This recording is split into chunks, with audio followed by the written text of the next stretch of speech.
15th, 2002. My name is Jürgen Kerber. I'm the interviewer. We're having an interview with Mr. Donald Robinson, veteran of the 8th Air Force. You want to start out, just tell us a little bit about where you're from, what your life was like up until the war started for you. All right. I was born here in Elmira in 1924, of course. I went to the local schools for grammar and part of high school. And in 1940, when I was 17, I went to work on the Lackawanna Railroad as a caller who would call the crews to get them together to go. And along come World War II, my older brother went in right after Pearl Harbor into the Marine Corps, and I joined the Army Cadet Corps in November of '42.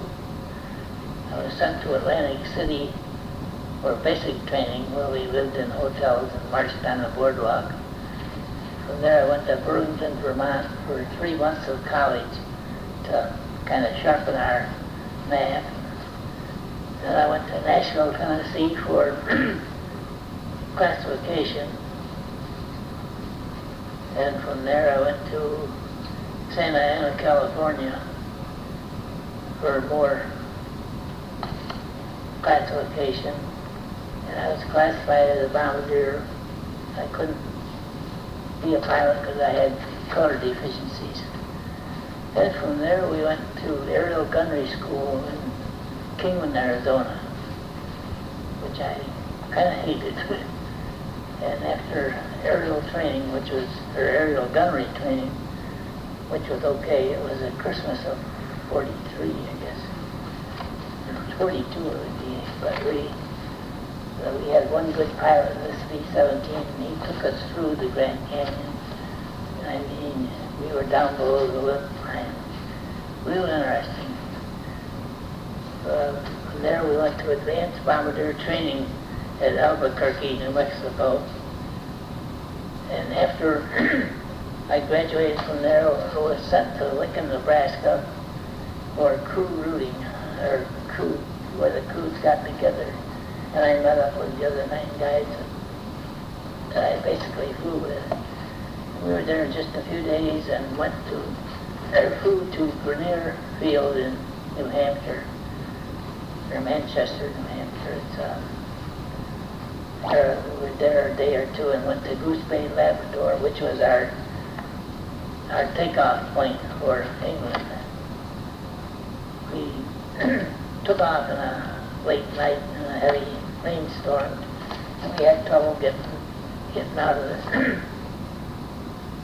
We run into quite a few problems. We had the pitot tube froze up, so we lost our altimeter and airspeed indicator, so we had to use extra power to know we were still up there. And from Goose Bay, well, while we were going here, we run into quite a few things. We iced up, which never happened before, and the pilot defrosted the props, and we didn't know. He didn't tell us, and it sounded like we were getting shot down with the ice getting inside of it. And so we, from Goose Bay, went to Iceland, Reykjavik, and we was there overnight, I think, and then we went to Valley, Wales, which was our drop-off point. And our brand new B-17 was taken away from us to be equipped for combat, which made us mad. Then from September to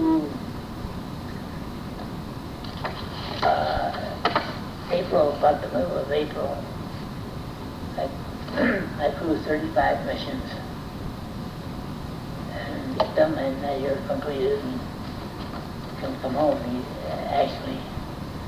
And after that, my pilot and I were the only 2 that come home together.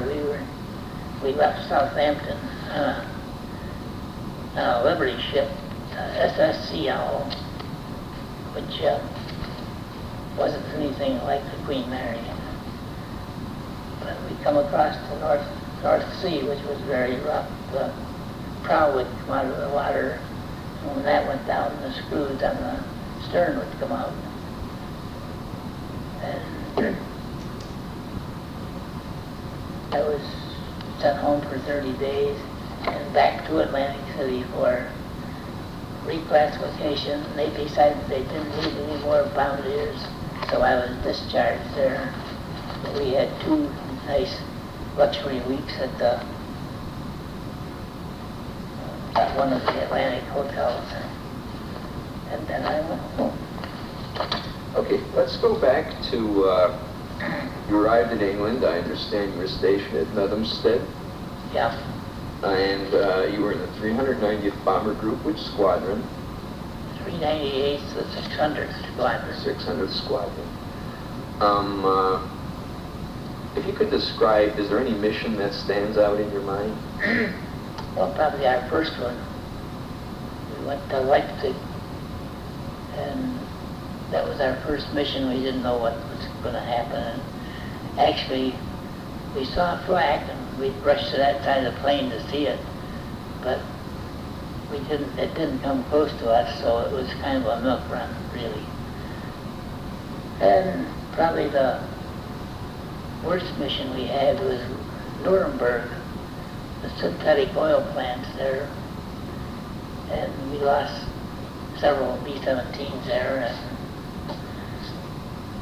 we come back okay. I think we lost 1 engine, but that 17 will fly with 3 pretty good. And the rest was kind of routine. You never liked them, but it was nice to get back and eventually get home. How long would the missions generally take? The missions would usually take from 6 to 8 hours. I think a couple of went to 10. The deep penetrations like Berlin. And what would a day on which a mission was scheduled be like? You know, let's say starting from wake up in the morning, what were the steps you went through? Yeah, the wake up would be about 4 or 5 o'clock in the morning. An enlisted man would come around and shake us out and tell us, eat at 3 and brief at 4. And then we'd meet at this briefing hall, and they'd tell us where we were going and what we were carrying, what bombs we were taking, and what to look out for. And then we'd get up and go, or get the plane all set up. The gunners would check their 50 caliber guns, of which we had 13 on. There, I was the armorer gunner and had to kind of overlook them. And I had twin 50s up in the nose with me. But, it's coming back. Then on takeoff, we would join several hundred other B-17s in formation, trying to get into formation, which was one of the most dangerous parts of being over there. A few mid-air collisions, which were real tough to see because nobody survived them. And we would fly to Germany. We'd cross the North Sea and go over to France. And we had several targets from Frankfurt, Cologne, and there was one close to the national line, I think they called it that, where we used 1,000-pound armor penetrating bombs to blow these get these forts out, because they had guns pointing to our troops only. And out if they were, going home, we were from the target. After bombs away, we would usually take a diving turn to the right to get out of the flak area, and then the rest was kind of routine. We didn't meet too much action on the way home, but then we come across the channel and be glad we were there. It's a nice, I also took up some navigation, which was real nice. It was only dead reckoning. And when the simple way to get back to our field was they had a radio buncher definite, and the radio compass would take it to there, and when the compass did a 180, we knew we were right over it, and we'd take a 270-degree heading, and we'd cut the runway and be home. Okay, what was life like in England for you when you weren't in combat? What did you guys do in between? What kind of R&R did you have? Yeah, England was pretty good. It was a surprise to us to see how much damage there was and how the people lived there simply with no furnaces and only coal fires. And we didn't have too much recreation on the base. We had the officers' club with ping pong and snooker and a couple things like that. And once in a while we'd have a party and import a couple of truckloads of English girls. And about every 4 to 6 weeks we'd get a 2-day pass to go to London. And we were right on the Cambridge line, so it didn't take us long to get there. And in London we were amazed at the destruction of the Germans bombing it. And we went to several of the good things, Madame Tussauds Museum, St. Paul's Cathedral, that was hit by bombs also, but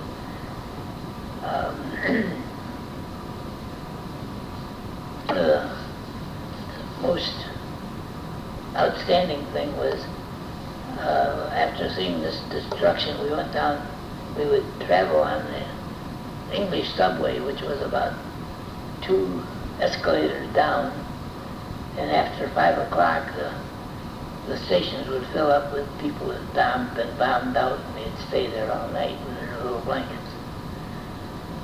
And so things went pretty smooth there. We had a PX where we could buy clothing and other things, which worked out pretty good. So we kept our crew slide with everything, and our crew was real close, because I know the enlisted men went up to Scotland and they brought a case of scotch home, and we were the first one they dropped some of it off. And so to Southampton and home. The North Sea, like I said, was pretty rough, and my pilot was named mess officer, and so we did pretty good on freshwater showers and eating. The North Atlantic there was a lot of people sick on that, and tossing their guts. It was real pathetic to go to John and see one guy sitting on one and throwing up on the other one. And so home. What do you remember about your crewmates? Well, there's 10 of us. 5 of us. There's 5 dead now. Our navigator was killed over there. But the pilot, we were from all over. The pilot, Ted Johnson, was from Seattle. The co-pilot was from Colorado. And the radio man was from Massachusetts. And there were a couple from Michigan. A tail gunner and an engineer were from Michigan. And one gunner from Montana, of all places. When we got together, we got along real good from the time we got to, I forgot to say we went to Alexandria, Louisiana for more training, or actual combat training. And we'd go down over the Gulf and drop these blue bunny bombs on the water intakes down there. And at the end of that, we had a 3-day leave, and none of us could really go home in that time, because all you had was train service. So my pilot and I went to New Orleans and had a good time for 3 days there. And like I said, enlisted men, and we got along real well. The rank didn't make too much, but the rank in the Air Force at that time, there was quite a bit of promotions. My pilot, we went overseas as 4 second lieutenants and about 6 staff or sergeants. We come home, a captain, 2 first lieutenants, and the enlisted men got up to staff sergeant or higher. It's been And the enlisted men got up to staff sergeant or higher. It's been about almost 60 years since all of that. Looking back on the whole thing now, 60 years have gone by. How do you feel about the whole experience? Well, I feel lucky that we made out so good. But the whole experience, I had a situation where I have eczema over most of my body, and I do a lot of scratching. But at the VA in Bath, and Dr. Clack and I tried everything to cure it, and I still got it. But the psychologist at Bath thought it might be stress, and they agreed. And other psychiatrists that I talked with, but so that was it, nothing you could do about it. And it was upgraded on my disability. That got part of it on my skin and vascular. I had a heart attack and so forth. I went to Bath for about 50 years, and they were very good. Nice organization. And I guess. Okay, well, we want to thank you very much, and our gratitude for the service that you performed.